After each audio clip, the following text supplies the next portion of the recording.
everybody. Welcome to ABA Inside Track, the podcast that's like reading in your car, but safer. I'm your host, Robert Perry Cruz, and with me as always are my fabulous co-hosts. Hey, Rob, it's me, Diana. And it's me, Jackie from the basement. Right now, I'm everyone's January Hallmark dream because I am in the upper Northeast in a cabin by the river where they're shutting down the seaway. So it's like all of these boats that are rushing to get out of the river so that they don't get stuck here all winter long. And it's beautiful. And I'm wearing my I Love Hallmark Channel hat. Nice. Yeah. It's fun. So for folks, this is a podcast about behavior analysis and behavior analytic research, where every week we pick a topic and discuss it at length. And surprisingly, this was an episode that originally we had on the schedule to do before we went away for holiday breaks. But because of various illnesses and whatnots, losing voices, and this has just gotten pushed and pushed and pushed. So we're recording this right after the holidays. We're trying to sneak it in before the New Year's. So make sure we get it out on time. And we forgot we were going to record it until about 30 minutes ago. We were ready to record, like we have the content. But we forgot we were actually going to get together to do this recording. So forgive us. We've had a few days off. We're going to get right into it. Diana is still recovering from an illness, but the show must go on. So here we go. We are recording an episode all about a topic we've never discussed before, but it was one that I know I had been reading about for a couple of years, and I've seen more and more publications on it. And so we thought, let's take a little dive, kind of an intro episode into collaborative problem solving.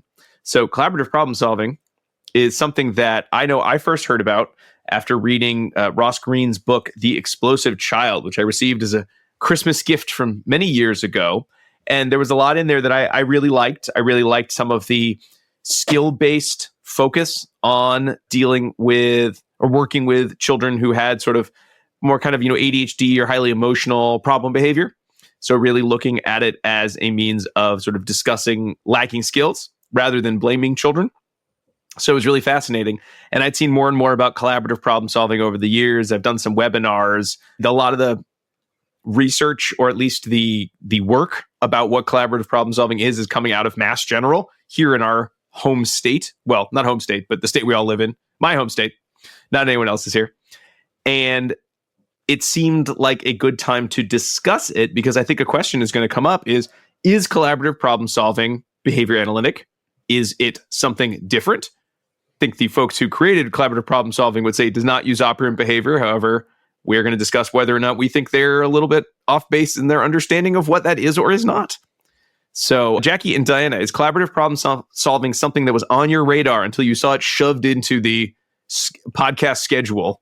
It was not in mine at all. I had never heard about it, and I was fascinated to learn more. So, no. Yeah, I already knew of it, but I hadn't read these articles before. So, one of the challenges with certain branches, I think, of psychology outside of behavior analysis is sometimes you can find sort of the articles for kind of an introductory episode like this one, and sometimes you're finding a lot of more generalized articles that are sort of talking about collaborative problem solving as part of a package or discussions of it. So we picked ones that we thought captured what makes collaborative problem solving, but we're also going to be pulling a little bit from the Think Kids website, which is the group out of Mass General that focuses on collaborative problem solving. Specifically, we're going to be looking at one of their tools, and we'll have a link to that.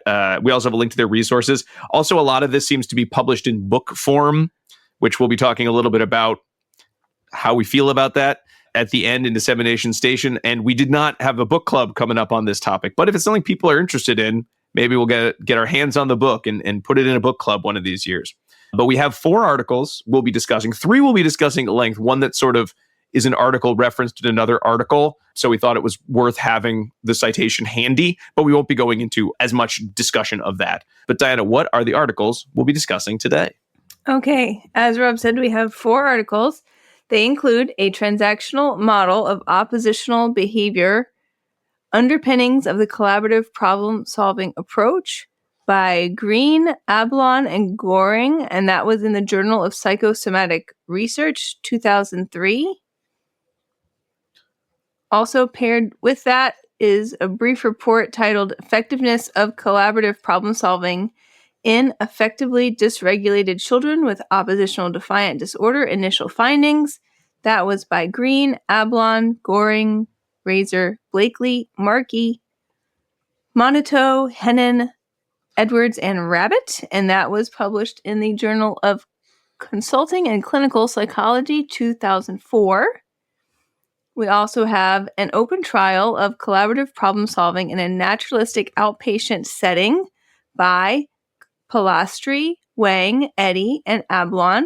That was in Clinical Child Psychology and Psychiatry, 2023. And finally, De-implementing a point and level system in youth residential care without increased safety risk, a case study by Stoll, Hartman, Paxton, Wang, Ablon, Perry, and Pilastri. And that was published in Residential Treatment for Children and Youth, 2023. Okay.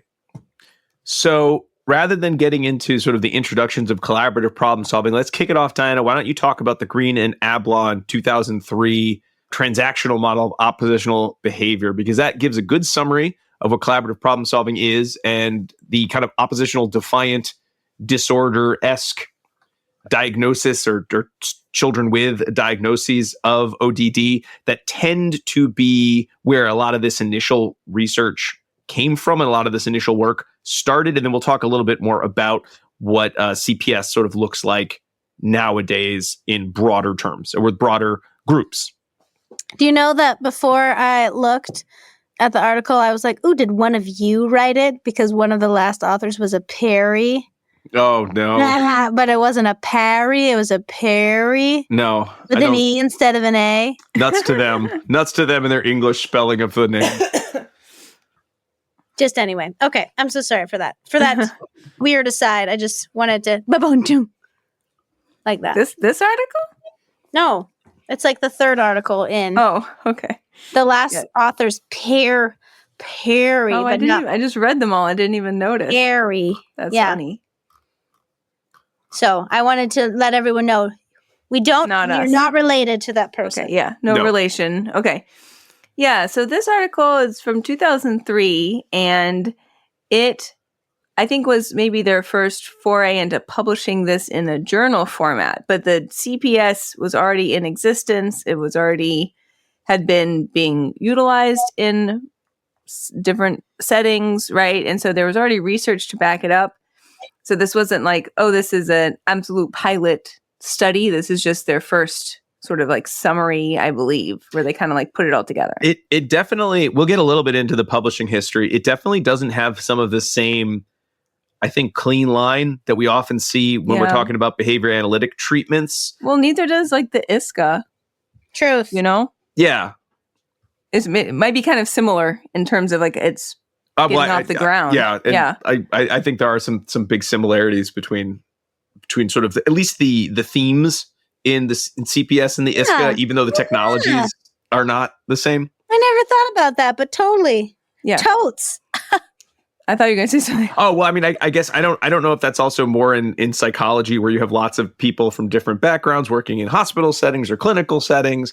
They're doing a lot of work with lots of different types of individuals, and whether it sort of becomes practice. Like it definitely seems like CPS came from practice that seemed to be really effective and based on enough, kind of psychological principles that then eventually publications, like peer-reviewed publications, came out, because you'll see CPS sort of more in book form and in books before you'll see it in publications. As far as I could tell, I'm sure I don't have an exhaustive list of every CPS manual, but at least from the Think Kids website where they're sort of putting their citations, this was one of the earliest, 2003. Though CPS was kind of like a late 90s creation by Greene, it seemed.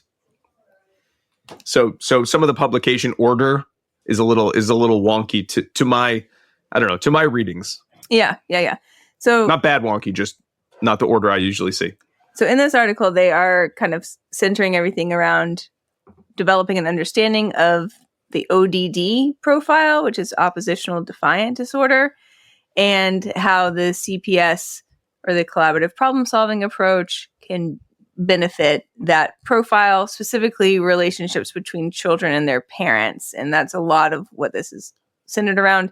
Whenever I hear CPS, I always think Child Protective Services. And for a long time, I thought that this whole program was like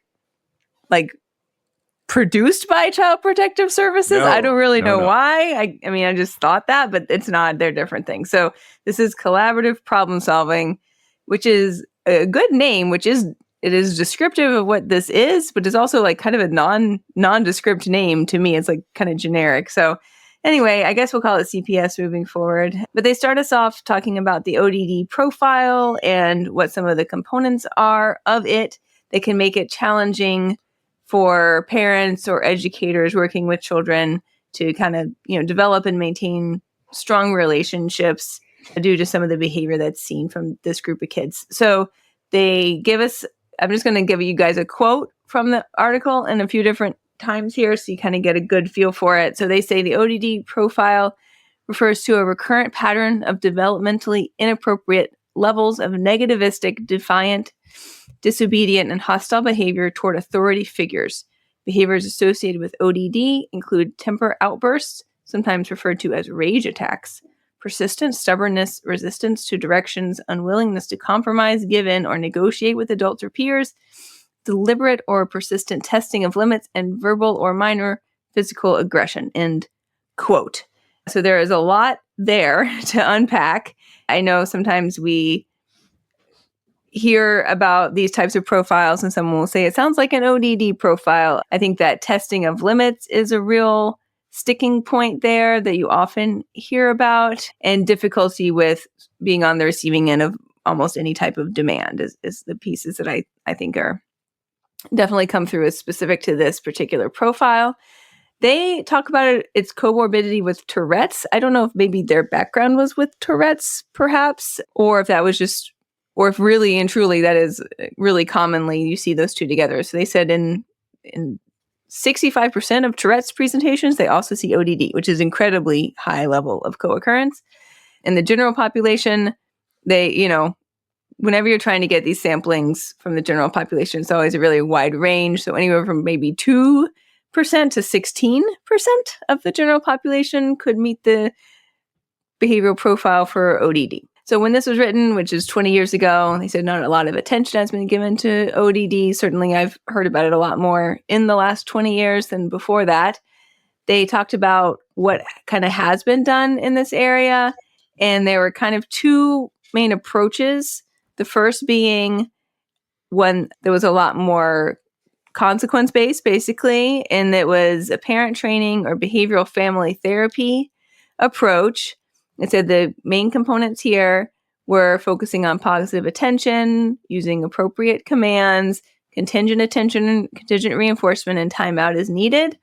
And they said this has been established as effective, but it also has its drawbacks. One of the main drawbacks is that parents often cannot implement this with fidelity. And that makes sense, right? I'm sure lots of folks are shaking their heads at home as well, because this can be quite a challenge with some of the things that we might be recommending as well. They said it really, really nicely here, though, in the way that they talked about that this is challenging for parents. They said this form of intervention may not be well matched to the needs and characteristics of many of those responsible for implementation. It's like, oh, that's a great way to put that. When you said that, I did this. Oh, and then you said people are nodding their heads. I was nodding my head. Yeah. Definitely as a theme, I think, in CPS as an alternative or an additive to a lot of sort of treatments that have been researched prior or have been used for many, many years, in that it's not that they are bad or worse or better than CPS, but there's something about CPS that just feels a little more easier. Easy. Easy, not simplistic, but definitely seems easier to implement and more in line, I think, with how people want to use treatments with their children or with other people's children. Yeah. And so some of the core ideas here perhaps are not bad. It seems as though they would be effective, but perhaps due to difficulties in implementation, or perhaps due to some, missing components of this approach, they said other research have found that 30 to 40% of children who are receiving this, what they're mostly calling a parent training approach, continued to show problems in a clinical range following treatment. That's a lot, right? 30 to 40% of kids for whom this is not really working. So they said another approach really focused a lot on the cognitive factors, which we could kind of think of as like the antecedent side of things a little bit more. They said this includes really taking into consideration the frustration and emotional arousal that's associated with demands for compliance, to which I wrote, fair. I don't like being asked or demanded to comply with something, right? And I know a lot of other people that don't either. Listeners, you might think if you had to pick which of the three of us would be the most angry if told to do a chore, you might think me, because I'm very loud. You'd be wrong. You might think maybe Jackie, because she's like a free spirit and she doesn't have time for chores. You'd also be wrong. You probably wouldn't think Diana, who seems very placid and calm and follows rules. And you would be 100% wrong there, too. She hates being told what to do when it comes to chores or really any activity. It's true. Like, gets very angry and violent. I don't get violent. Around her. No, I don't. Call CPS. I need help. I do get angry, though. My wife. Okay.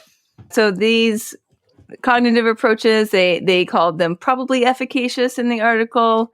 And those included things such as problem-solving training and anger management programs, which, I mean, I think we would be like, yeah, those are good things to do, right? So these authors said, well, why can't we make something better by combining both of these approaches together? And, together is, what is it? The whole is more than the sum of the parts, right? And we can create something new and better that's going to serve both the children and their families more. So they're titling this in this article a transactional model of ODD. And to me, transactional means like I give you something and you give me something back, right? Mm-hmm. And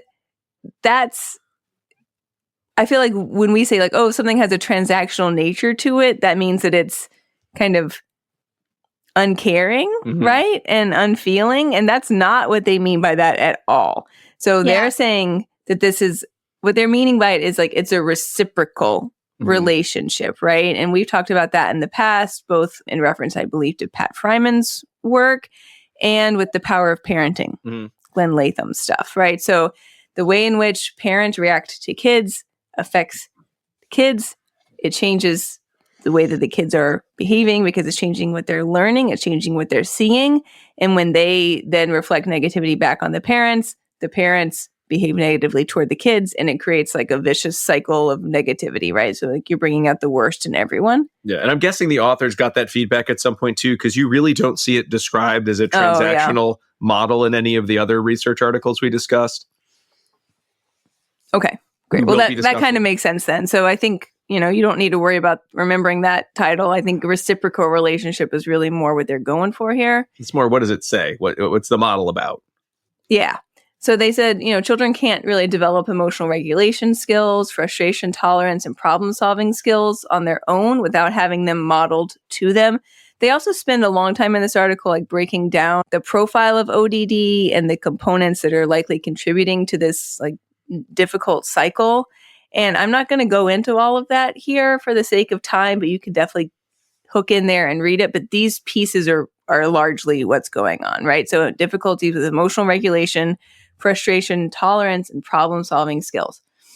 So they talk about how parents and children can get caught in that negative pattern together, and then they describe it really nicely too. So they say, quote, the method by which caregivers respond to deviations from expectations for compliance can serve to increase or decrease a child's frustration and arousal, and to alter or fuel emerging response biases in both child and adult. In other words, if the environment responds to a child's compromised self-regulation and effective modulation skills in a manner that exacerbates the child's existing difficulties, a maladaptive, automatic adult-child response cycle may develop, making change much more difficult to achieve. Mm-hmm. End quote. So that's what I said, except they said it better. No. Okay. So the reciprocal model here says that if the child will thrive if there's going to be a good fit between the adult and the child characteristics or approaches, and everyone has to be actively involved and compatible in the way that they're interacting in order for this whole thing to be successful. And so that's kind of where the parent training side comes in, because now we can work with parents to teach them how they can best interact with their child for the child to be successful, given that they are, potentially starting out with this profile.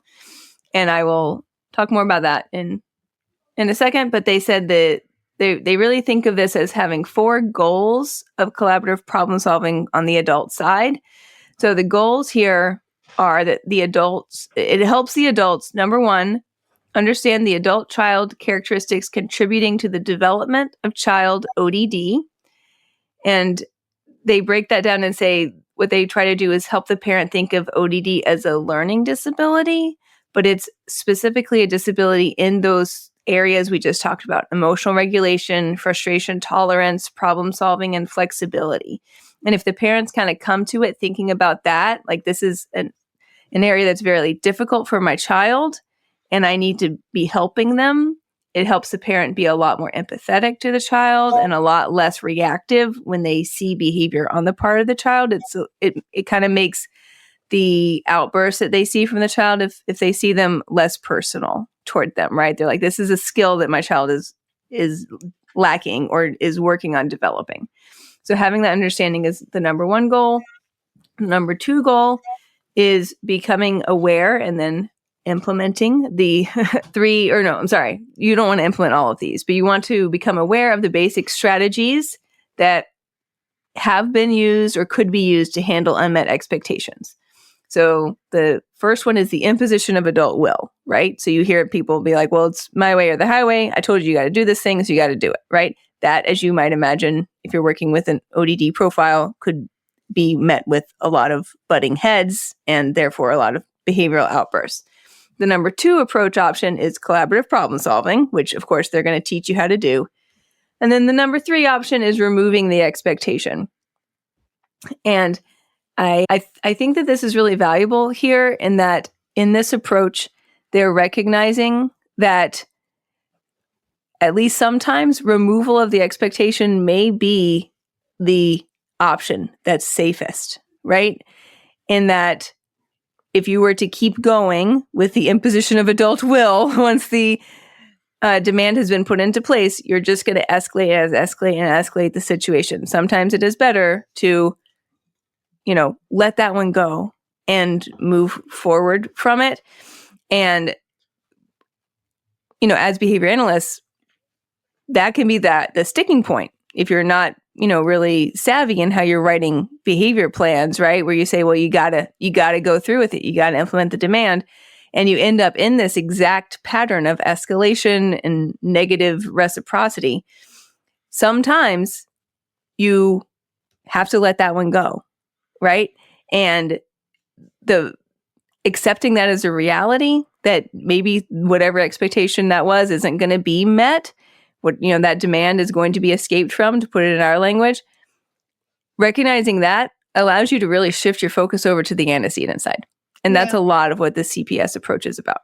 Okay, so that was my own aside. And then they break down what the components are that they want the parents to understand in the CPS model. So I love this. They have basket A, basket B, and basket C, which does sound a tiny bit similar to some things that we talk about in our field. But basket A, they want parents to understand like the breakdown here, right? In the environment, basically. So basket A is the common precipitant to the outburst, meaning what does the antecedent environment look like? Basket B is the CPS approach that we're going to take in order to de-escalate problems before they happen and offer alternatives. And then basket C is the removal of the expectation. Yeah. And the other piece, similar to how sometimes basket C is the right basket, as and they talk about this in some of the other articles, some of the other works I've seen, is it's not about basket B, CPS is the best one, and it's 100% always the one you need to do. Sometimes you're going to do basket C. And there are times that basket A, where even though it is a precipitant to problem behavior, you do have to say, as the parent, it is my responsibility to tell you to do this thing because it is so important. So it's more about understanding when you would or not use these different baskets or strategies. So when are you going to hold firm? When are you going to remove the demand? When are you going to engage in collaborative problem solving? Great. Thank you. All right. So the two goals we reviewed thus far are that the adult understands what sort of the child's profile, right? And we talked about that as like a learning disability in terms of emotional regulation. Then we talked about that they're aware of these different approaches and the different baskets. The other two goals really just go hand in hand with that. And that number 3 is they recognize the impact of these approaches on parent-child interactions. Some of them are going to be more positive or negative. And then number 4 is that they become proficient at collaborative problem solving to resolve disagreements with their children. The adult is the facilitator of the CPS in the parent-child relationship. And they say, think of the adult here as the quote-unquote surrogate frontal lobe to help with these executive functioning, emotional regulation types of skills. That didn't help me. I had to look it up. Oh. I was like, where is that? And what does that do? It's your executive functioning part of your I know brain. that now, but I didn't when I was reading it. Yeah. The point is to reduce outbursts in the moment, train the child in the problem-solving skills in the long term. So there's obviously, a short-term and a long-term approach here. A lot of this is going to focus on antecedent arrangement, not on reactions to the outburst. So it's not a reactive approach. It is a proactive approach, which I love. I love antecedent approaches. And they want us to understand that it's different from other approaches because the adult and the child need to work together collaboratively. And then finally, they say it's a manualized treatment program. So that's where I'm saying it wasn't as though this was the first time they were writing to anyone about it. They already had a whole, bunch of manuals and literature related to it. But every session isn't going to be the same for every parent-child client. It's not circumscribed in that way. Rather, the manual walks parents through what they need to know in order to respond in the moment to their individual child in a way that's going to work for them. So the manual focuses on 5 main areas.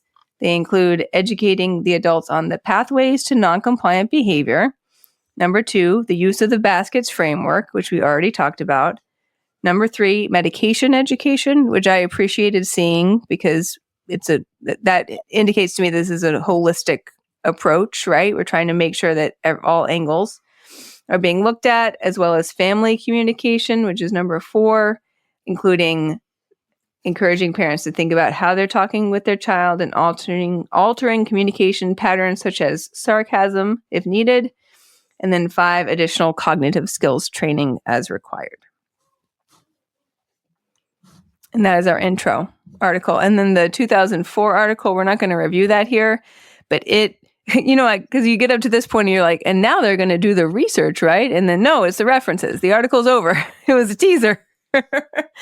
So it's almost like the 2003 and the 2004 were like one article that they then just divided in 2 and made it into 2 publications, because the 04 article basically takes everything you learned in 03 and then applies it in a group design format. They had 50 kids. 2/3 of them basically were assigned to the CPS group and 1/3 were randomly assigned to the parent training group. And they ran it long term. It was like 10 weeks, I believe. And they looked to see what changes they saw, and the CPS group did better. It's like the short version of that, but folks can go check that out. Yeah.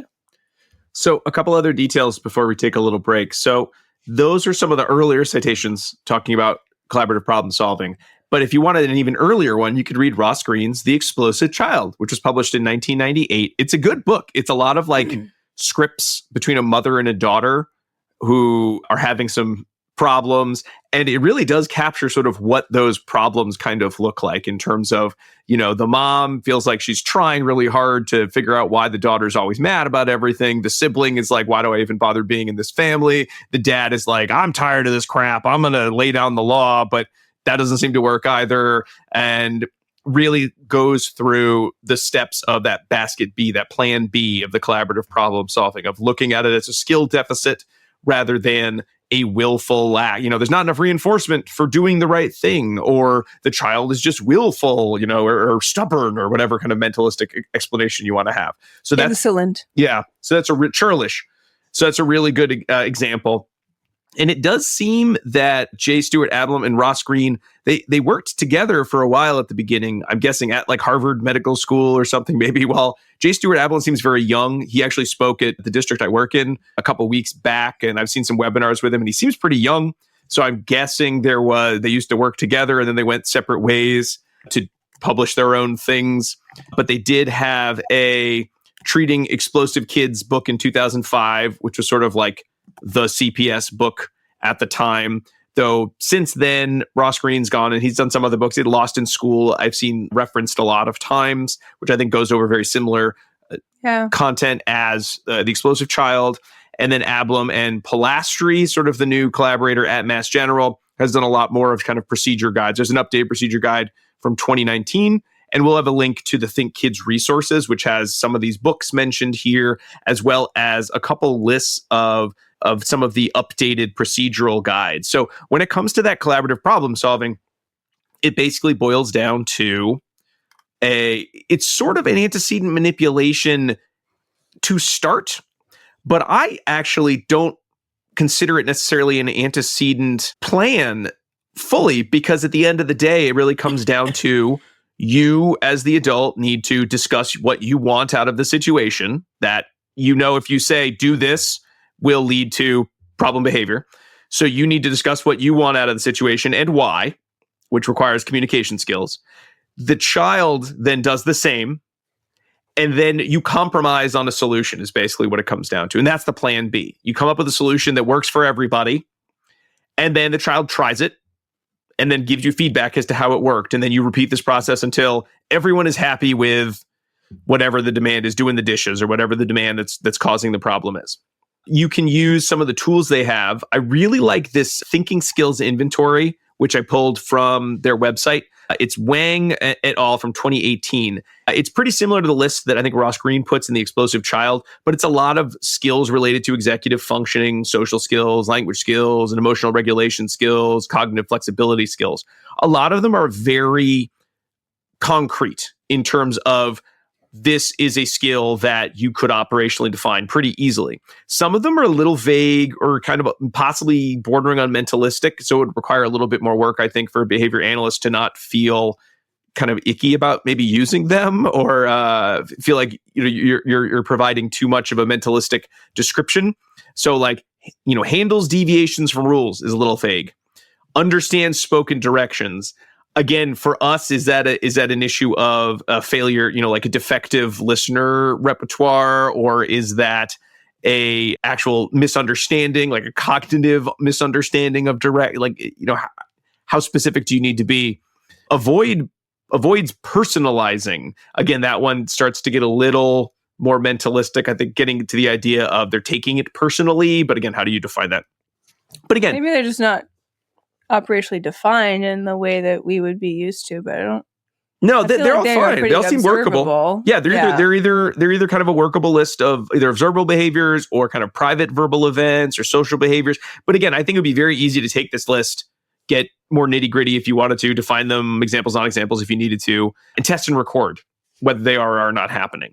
They also they'll refer to this, the CPS APT assessment, which when I hear assessment, I think, it's going to be very fancy. It really boils down to kind of like an antecedent behavior chart, which is funny because sometimes they'll refer to, there's a couple digs on operant behavior in some of this literature. Maybe they're moving away from that because I consider this all operant behavior. You are still engaging in some behavior and contacting some consequence and then deciding whether or not to continue with that behavior or not. I think the big change with CPS is you're taking some time to look at why is the antecedent not resulting in the behavior? Why is this not cueing the appropriate behavior?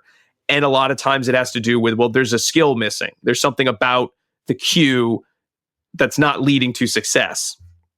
So to some extent, the CPS APT kind of sounds like if you started doing an ISCA, but you kind of stopped at the questions, what's the behavior and what happens before the behavior? And then you're like, I don't want to do any more of this assessment. Let's just make a treatment from here. And it kind of always looks somewhat similar in that regard. But I think it does point at, you don't really need to know the function sometimes, as long as you know that whatever is happening is not working and you need an alternative plan. So again, like we mentioned, I think this is all very much in line with some of the work that's being done in BST.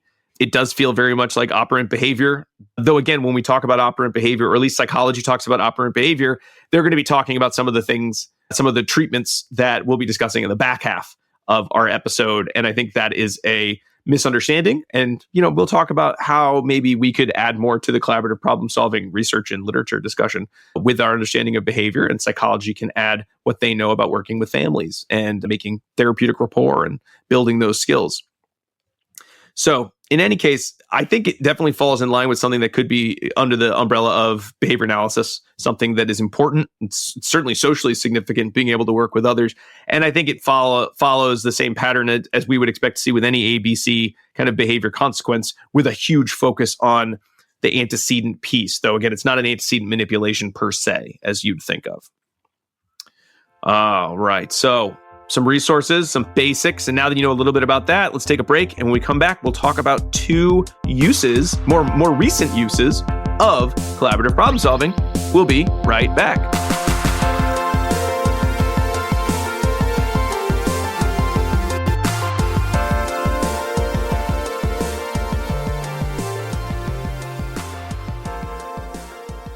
Hi, do you want to be a BCBA? Also known as a board-certified behavior analyst? Sure, we all do.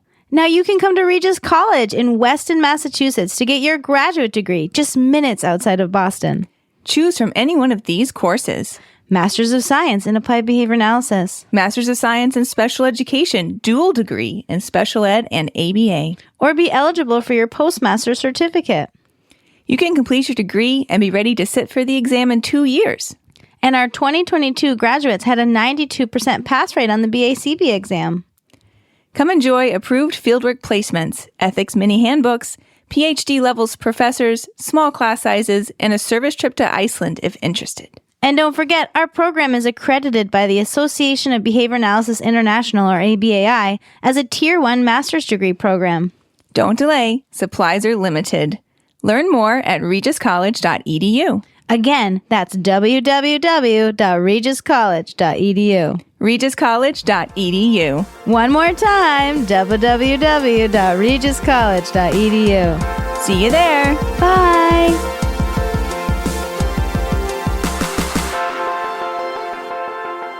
And we are back talking about collaborative problem solving. But before we start collaborating on the problem solving, we're going to solve a problem for you, which is getting enough CEs. And if you're having that problem, well, don't worry. ABA Inside Track is ACE and QABA approved. And by listening to this episode, you can earn one learning CE. Hooray! All you need to do is finish listening, then go to our website, abainsidetrack.com, or click the link in your podcast kind of notes section, and you'll get right there. But you're going to need some key information, including 2 secret code words, the first of which is pellet, Pellet. And Jackie, you're talking about like a heat pellet when you thought of that code word. Pellets, because I'm sitting here and wishing that I had put pellets in my pellet stove because it has run out and I'm very chilly. Oh no. Well, let's keep going on. Remember pellet, but we gotta get moving so we can get Jackie out of her cold basement. All right, so Jackie, you are going to take the lead on a discussion of collaborative problem solving in an outpatient setting. Yeah, so I don't think my article should be an article that you read solely, right? So I didn't really understand what collaborative problem solving was until I read Diana's article, because it doesn't really tell you at all what it is, except that it is a way for parents to work with their children to understand challenging behavior, right? They do a tiny little dig with ABA.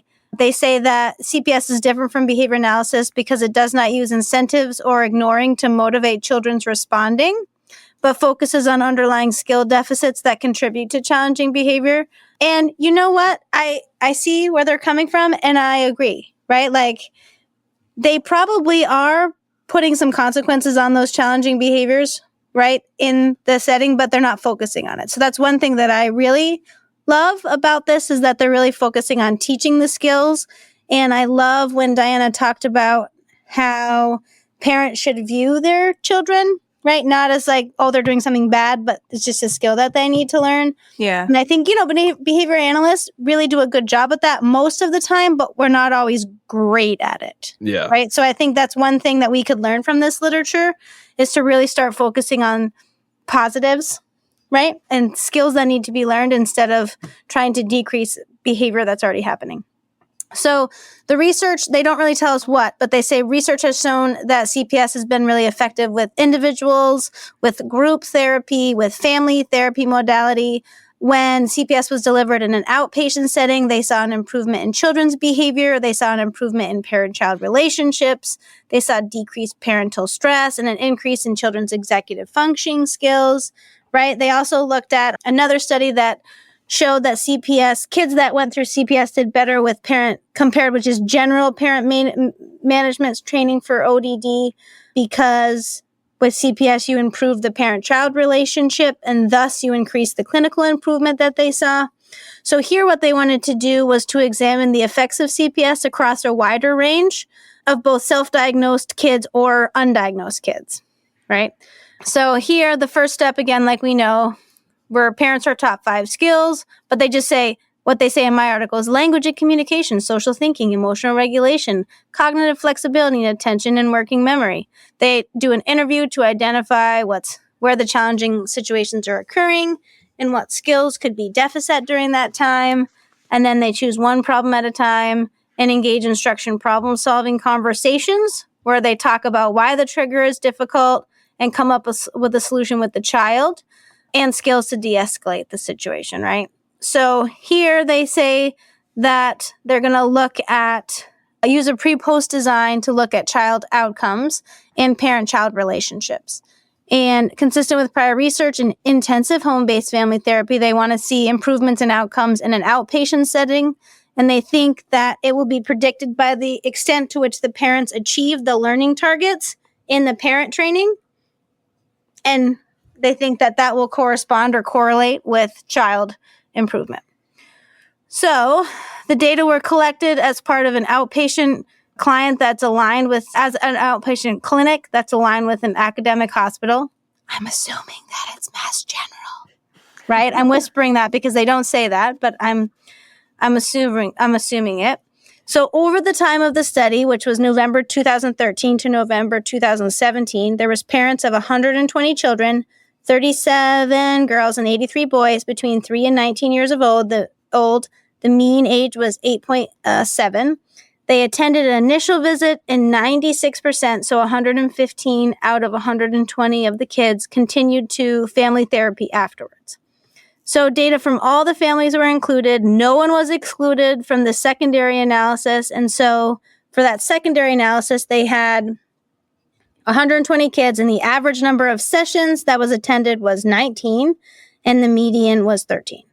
So by December 2017, which was the end of the study, only 14 of the 115 kids were discharged, right? So that's actually kind of low. Wow. Yeah. Right. But 74 had discontinued treatment for a variety of reasons. They didn't tell us why. 27 were still enrolled. Oh, and out of the 14 that were discontinued, 10 had remitted, meaning they had to go back into inpatient. 3 were transferred elsewhere, and 1 needed a higher level of support. So they really only had 14 kids that were discharged from treatment effectively after those years, once they did the secondary analysis. So that made me go, right? It's not very many. But the ones who discontinued treatment, do we know why? No, there was a variety. They discontinued it as though they're like, we don't need this anymore? So what the authors had posited in the discussion, we're not there yet, but I'm going to tell you because you asked, is that they said maybe they thought they didn't need it anymore. Maybe because it wasn't quick enough. They didn't see immediate results, right? We have that problem with our treatment as well, right? So if you go in and you're like, it's not happening, and then people quit. They said that the time was sometimes an issue because, you have to go to multiple sessions, but they actually don't know why. But those were some of the positive reasons why kids left treatment, but they don't know. So Mostly all the kids were white. 83% had clinically relevant symptoms at intake that referred to AD, ADHD, and anxiety. Many of the children in the study were taking medications, and they provided all of the medications that kids were taking. I didn't think that was relevant for us, but it's relevant for the study. And one thing I did love is that they looked to see if kids were taking less medication at the end of the study, and 4 of them were taking fewer meds, but mostly there was no change. So family therapy occurred for at least 30 hours in CPS, and they mostly work with the parent, right? That would make sense because it's parent training, but sometimes they work with the child to clarify different situations. So they did an intake questionnaire, and then they did 3 months post-intake, and then did a youth outcomes questionnaire before every session. So they had an ACEs collected at intake, and that's oh my God, I always forget it. I pulled it up because I always forget. Adverse childhood experiences scale. So they did that at intake. They did the collaborative problem solving adherence and impact measure, the parent version. They also did the parent-child relationship inventory. They did the youth outcomes questionnaire again. So when we're looking at this, know that nothing is directly observable, right? So it's all questionnaire based. Yeah. So how behavior analysis could help, right? I'm not even offended by what they said there because I agree in the front, but how we could help is maybe we could help you take actual data on what's happening, right? We could do some observable measures, or we could teach the parents how to do that. So instead of doing these. So they looked at the changes across sessions and across 12-week treatment sessions. So according to published guidelines for clinically significant change, 22% of the children had recovered by the time of their last session, so 19, and another 17% had improved. 50% were unchanged, and 11% had deteriorated from first to last treatment. Okay, so then after 3 months of treatment, they looked at how people were doing. And so that was 12 weeks, and now 3 months, 19% of the children were classified as recovered. Another 12% improved, while 62% had symptoms that were unchanged, and 7% had deteriorated. So what I love here is that they did not mask that it wasn't perfect. True. Right? So they were in home. It is in home. Yeah. So they, this is a new thing where we're working with a wider population than what they had previously done. This is not inpatient. This is outpatient. The parents are doing all of the work. And so it wasn't great, but what they did say is that parents reported that they learned more from the beginning to the end of the treatment, and that they posited that CPS was probably as effective to other behavioral interventions. Yeah. So their full take-home point is that this could be really helpful because parents parented better following CPS, and they might be more consistent. So over time, kids might get better. Yeah. Yeah. And that was one of the main concerns they had in my article about the parent training, is the parents just couldn't do it.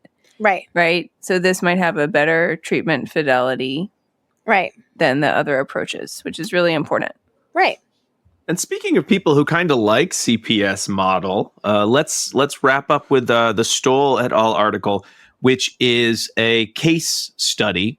So you're only going to get a couple. There are some graphs, mostly around something observable, which is number of restraints used in a youth residential care facility, or a number of youth residential care facilities.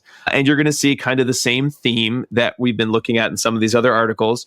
A slight dig at behavior analysis, some of it founded, some of it possibly showing a misunderstanding of a couple principles that perhaps would be a good addition to the CPS literature, and a overall enjoyment of the use of CPS, collaborative problem solving, with youth versus other systems. In this case, point and level systems. So point and level systems are used, they're sort of like the historical behavior plan used in a lot of youth residential facilities. They've been used for a long, long time, kind of a long history. And basically it is... I was just going to say, we would classify these as behavior modification procedures, right? Yes. They're not function-based. They're not individualized. They're just, layering on additional, often arbitrary reinforcers or removing those reinforcers based on behavior, but not tied into any larger contextual understanding or analysis of why someone's behaving the way that they do. Exactly. And those are often referred to as universal point and level systems versus an individualized point and level system, which would be more like a more meaningful token economy versus a universal P&L system, which is, like Diana said, it's just arbitrary. You get points, you lose points, and you have certain privileges if you get enough points. But a lot of the challenges, and again, it's hard to tell when reading these whether this is a situation of folks who are not trying to be too mean to behavior analysis or people who study human behavior, or whether it's supposed to be like, when you're trying to really get at somebody, and rather than just come out and be like, this person's an idiot and stupid, you just sort of keep hammering home the same one or 2 points that are like, this is a misunderstanding of what it is, but it sounds good to anyone else. So if you keep saying it long enough, everyone's going to turn on whoever you're talking about, even though your point's not 100% there. It's hard to tell which one this one is. Because yes, like Diana said, none of us would say that a universal point and level system is an appropriate or behavior analytic procedure. However, to then talk about it like, that's what they have, the poor behavior analysts, they have these systems, but it's really hard to get them up and running, and they're not always individualized. Oh, it does sort of paint us all with the brush of like, we're mean, unfeeling, stupid, idiot, incompetent people. Maybe that's not what they meant to do, but I kind of was getting that vibe. I know, Jackie, you said you were getting a little bit of that vibe in the last article. Let's save a little bit of that to dissemination station. But in any case, yes, when we're not using individualized systems, it is really easy to see how a place working with staff that are going through high turnover, with youth who are in a residential facility, probably because their problem behavior is very intense and potentially dangerous, when they're just getting points sort of given and then taken away, and privileges given and taken away, sometimes by different people, it is going to become very dehumanizing to the clients. It is going to become very frustrating to the staff, and it probably is not going to result in any learned skills, because at best, the individuals learn what they need to do to earn enough privileges. And some folks are just going to say, I'm not engaging in this system because what's the point? Even some of them saying things like, what's the point of doing this system? When I leave here, this won't be in place. So even if you have good reinforcers for certain skills, these aren't, these are youth very aware of the environment they're going to go back to, and their privileges will no longer be contingent. Yeah. So there's no natural reinforcers for some of these behaviors. When those types of economies work, they work because they're closed economies. Yeah. So once that's gone, they're not going to maintain responding. Yeah.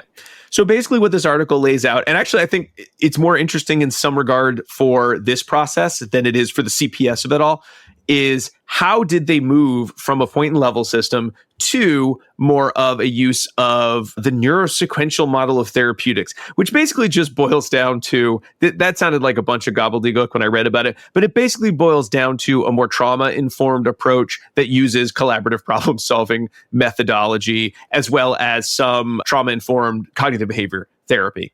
And basically what it boiled down to was, at various times, the residents and the staff saying, we hate everything that's going on. The leadership kind of falling in love with various models that sounded more touchy-feely or kind to some extent, and then sort of slowly adding in these procedures or different procedures to staff. So they find the people who are most interested in making change, the change agents, they train them up.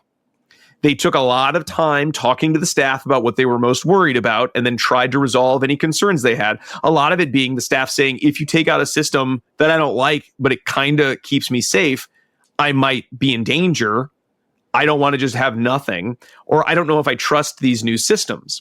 But they did a lot of slowly rolling things out, rolling them out at certain facilities, making sure there was lots of time for training, a lot of opportunity for staff to share their thoughts on the process, and saw a real decrease in the number of crises and restraints as they started adding these processes in. And again, they get a little bit into the CPS procedures, but again, it's not much more than I think what we talked about, sort of the idea that, hey, let's teach everyone that the cause of challenging behavior is not some sort of evil within the child. It's because the youth doesn't have the neurocognitive skills to do better. You can't just say the skills to do better. authors, come on, throw us a bone here. But again, they can't do better. And that the best way to address challenging behavior is looking at what skill deficits might be getting in the way of meeting some of the behavioral expectations and working to build that skill. Again, not exactly the same as a function-based discussion of problem behavior, challenging behavior, but a much more skill-based or acquisition-based lens to look at where problem behavior does or does not develop. And also looking at holding youth accountable rather than just by holding accountable as, and they'll be severely punished for their failures, but by understanding that at the end of the day, the youth do have to help you come up with solutions to problems. And that's the accountability, is that they will be expected to collaborate and do collaborative problem solving to some extent and come up with a solution and try it out. And they'll keep trying it until a working solution is found. I like that. Yeah. I like that too. Again, but then here's another fun quote I found. CPS teaches staff the limitations of operant approaches and an effective intervention that gets behavioral expectations met without rewards and punishments, and while also building skills and relationships, which is such a failure of understanding operant behavior, in that the students or the youth are still engaging in a skill that will result in punishment or reinforcement, right? So I think just because you're not getting tokens or whatever because you made your bed or you came up with whatever, a plan around why making your bed might not be appropriate or how you could, engage in this skill using collaborative problem solving, doesn't not make it operant behavior. No, I think that's our fault, though, to be honest. Oh, we've done a really I bad think job so of too. marketing. Yeah, so we've done a bad job of talking about how our behavior, or how our sciences can, how our science can be applied in all these areas. So I don't think this is a problem with CPS, and I don't love it either, right? But they are pointing out places where we haven't done a great job of explaining our sciences to other scientists. Yeah. Oh, and if I tried to write an article about collaborative problem solving, I wouldn't say everything the right way according to them, right? Either, right? And I would say things like, "This is too mentalistic," or "This isn't operationally defined well." Right. And for me, that's like a failing, but it also might be a failing on my part of my understanding of the technology in use. Right. So one thing I would love, I feel like we're popping in a dissemination station. Well, I do want to get there. Let me just wrap up the article, though. Okay. So again, they continue the process by using CPS, by using CBT, by using trauma-informed care.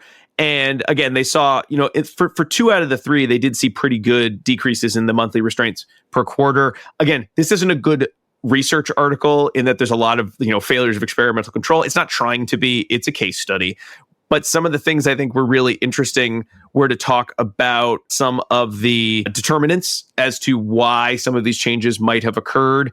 And they don't say, CPS is the best. I think, we're all pretty positive on it, but really looking at the idea of there was a lot of interest from leadership. There was a lot of availability of leadership to implement something this big. There was a lot of communication. There was a lot of training. I think CPS lends itself, even though they go over some of the, the training that they had to do, it wasn't intense hours, 16 hours for basic training and then 12 online coaching sessions to use CPS fully. And then some advanced training that's another 16 hours. So that's not a crazy amount of training to do in your organization. If you were like, we're doing CPS, we're going all the way in.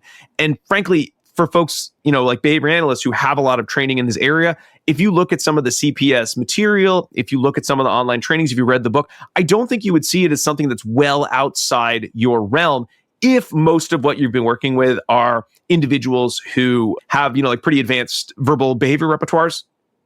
I think this is something you probably could do with maybe even just the 16-hour basic training pretty nicely. So again, this was a kind of a nice example of how one can switch your systems, but it does require a lot of training and support. So if you're thinking you like CPS, okay, well, there's still some training that needs to go into it. And there's still some fear, I think, even with something that has as much positive feedback as the parents in the previous study and the staff in this study, there's still a little bit of a fear of going away from what most people know, which is, but if I don't make sure that I have some sort of like carrot or stick, everything's going to go to hell in a handbasket the second I try to change anything. And I think part of CPS is similar to, I think, the work in BST is understanding that no one's trying to hurt people or be bad. CBT, right? No, BST. I think like BST. I think we talked about there's some similarities between BST and CPS in terms of like the understanding of sometimes you need to back away. That is all about, developing certain skills. I think there's some similarities there. And anyway. With PFA? behavior skills training? Yeah, PFA. Okay. BST. Oh, Yeah. BST is PFA. behavior skills training. Yeah, that's why I said BST. Okay. So I think with that all said, there's some positivity, but we had some thoughts. Let's move into dissemination station. So Jackie, I have a whole tirade. I'm not going to read my tirade. No, I don't think you should, but I'll start. Okay. One thing that I think we could take away, so dissemination statement should talk about how we as behavior analysts can utilize this research, right? So one way I think that we could really utilize this research is take the points that we really love about it, right? So when they're focusing on the parent training and focusing on skill deficits instead of focusing on the challenging behavior, focusing on using language that's understandable, focusing that we're not just, right, we shouldn't just be working with people that have a diagnosis of autism, but we could use our science in more applicable ways to people outside of, right, the neurodivergent population, right? We could be better at marketing, right? They're doing a great job marketing this. And so I think we as behavior analysts can use this type of research to make our research better, right? We can't do anything about the little digs that they gave for behavior analysts, right? We see them, but they're our fault because we're in charge of marketing our own field and we've done a bad job, right? Yeah. We've done a bad job at playing nicely with psychologists. We've done a bad job of playing nicely sometimes with caregivers, as evidenced by Taylor and colleagues in 2019, right? So I think, yes, they did give us some slights, but fair, right? That we're not the best. And so I think these articles really just show us how we can be better and incorporate and maybe collaborate with other fields on how we can do these things that might make CPS better, right? We can teach them about how to observe behavior. Maybe we can, teach them better ways to measure behavior instead of just using questionnaires. And then they can teach us how to work better with families in a more approachable way. So I think the real way to look at this is how we can work better together. And I think there's a lot of growth in, how one could or when one should use collaborative problem solving. Because I don't think you need to use it all the time. No. I mean, and there's similar procedures even in if you read Nadowski's Flexible and Focused, so working on executive functioning, right. Her problem solving or her training of problem solving skills is not that dissimilar to what you're going to see in collaborative problem solving. So if anyone's listening to this episode, they're like, collaborative problem solving, does it have the magic key? I mean, it does sort of have that same sort of allure, I think, that BST, the PFA work has of it just kind of works and everybody loves it and it's magical. There is a lot of science behind it. It's not brand new. I think it is that marketing piece that really has been speaking to people. But like you said, Jackie, it's not like when you look at the results here, there's not a ton of room for growth. I mean, a lot of the research sort of points to people really like this and it's as good as whatever came before. To which it's wait a minute, people really like it, and it's just as good as the stuff that's getting, 20% improvement. We could do better than that, can't we? Yeah, we can do better, but I think what their point is that maybe people didn't like the things that were happening before because we as behavior analysts didn't really take social validity until recently in a way that was a way that was understandable, right? So I think that is as one way of saying maybe we should be talking to our constituents, our consumers, our parents, and taking out the things that they don't like and only adding the things in that they do. Oh, I would say 100%. If you have two treatments that are exactly the same in terms of effectiveness and people like one more than the other, that one wins the contest because if people like something, that's better. Even if the results are you could say, well, technically neither of these are that much better. Right. If somebody likes it, that wins hands down because you need people to want to engage in the treatment. And plus some of the longitudinal work around things like most of the treatments that have sort of only been getting more and more research in the past decade or so, some of that information's not there. It's just starting to come out. The study that you were discussing, Jackie, the idea of, well, now that parents can do some of this collaborative problem solving, maybe their child is not discharged from the clinic in 3 months or fully discharged according to some questionnaire, but they have years and years and years, sort of like when you move a rocket ship, 1 degree, that's going to be the difference between you land on a planet and you fly out into space. The same idea of parents are using some of these techniques. We saw this with positive parenting too. It's not about you use these techniques and then it fixes everything. It's about using them over a long span of time, the developmental life of your child, and we don't know what dosage over what period of time these skills need to be developed and used to result in what we might consider sort of, socially significant change. And in psychology, they're often using these questionnaires. Hey, people's opinions of the child, or possibly the child's opinion of their own behavior, which is not always as accurate as how many times are they engaging in a screaming match with their parent, or how many times are they refusing to engage in chores around the house, right? That's something observable.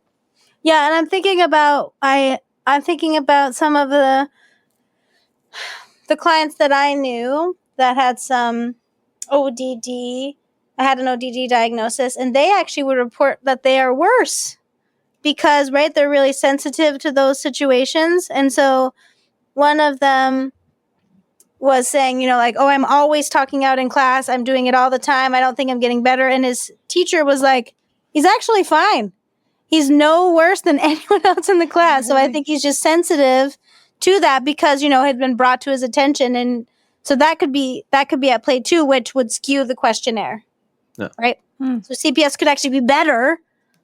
That's interesting. Right. Looking at that. But I mean, that's one client, right, out of many. But I mean, that could be happening. Yeah. Anyway, I think that's a good summary, man. Yeah. I mean, I think it's sad. It's sad that our field's so bad at marketing, and it's sad that some of these fields that are better at marketing seem to have just, I don't know, taken the behavior ball and gone home and left us feeling in the lurch. But hey, you know what? There's room for collaboration. I think there's room for improvement. I think if folks really want to improve their treatments, it's going to be about working with lots of people. I think we're all seeing that more, is that if any one field thinks they have the answers, they clearly don't. No one field is just going to solve all the problems. And I think more interdisciplinary collaboration, and this one should be easy collaboration, psychology, behavior analysis, or behavior analysts, that's not that far off, right? Right. Well, I like CPS. I think it's neat. I've certainly kind of tried to learn more about it. I've used it a few times in sort of some low impact cases because it's not something I've been like formally trained in. But again, it's not, I don't think so, outside the realm of behavior analyst who's worked more with individuals with verbal, more complex verbal behavior repertoires, or worked with students with ADHD, sort of using some of the flexible and focused problem solving charts before. But, I'd love to see more people using it. And if you're a listener who said, could you do an episode on ODD? I guess we kind of did. So hooray, we did 2 in 1. Yay, good for us. Yay. So hopefully we'll have more research and we'll be able to talk about it. And hey, maybe we'll be throwing it up in one of the various books on the subject. Maybe it'll make its way into this year's book club voting poll. Maybe we'll come back and do a little bit more on it. All right. So we're going to wrap up the show. We liked CPS, but we need to get ready for the new year. You're listening to this in the new year, but we have to go get ready for our real life new year pretty soon. Thank you so much for listening to ABA Inside Track. We would appreciate if you left us a review and subscribe to the show. You can find us online at abainsidetrack.com, where you can find links to all of the articles we discussed, as well as to purchase CEs. I guess you want a second secret code word now. Let me give it to you. It's Antique, ANTIQUE. And remember, if you click on that link and you like CEs, you can get one learning CEU, or you can get one trauma-informed CEU if you're getting from the IBAO. There's so many different types of CEs now. I keep updating the website, so I try to keep that up to date for folks. But just to specify that, some final things to know. If you're interested in even more ABA Inside Track, or you said, I do want to vote for a CPS book in your book club poll. Well, sorry, you're only going to be able to do that if you join us on patreon.com/ABA Inside Track, where you can get all these episodes a week ahead of time, where you can get discounts for CEs where you can vote on our listener choice episodes, you can vote on our book clubs, and you can get free CEs for listening to those episodes at the $5 level or $10 level if you want everything, including our book clubs. If you just want to vote and then listen to the book club when it comes out, $5 level. But if you want those CEs and you want to hear them the second they come out, that's our $10 level at patreon.com/ABA Inside Track. All right. And some final thanks. Thank you to Dr. Jim Carr for recording our intro, outro theme, Kyle Sturry for our interstitial theme, and Dan Thabit of the Podcast Doctors for his amazing editing work. We'll be back next week with the big 300 episode of ABA Inside Track. But until then, keep responding. Bye. Bye. Bye-bye.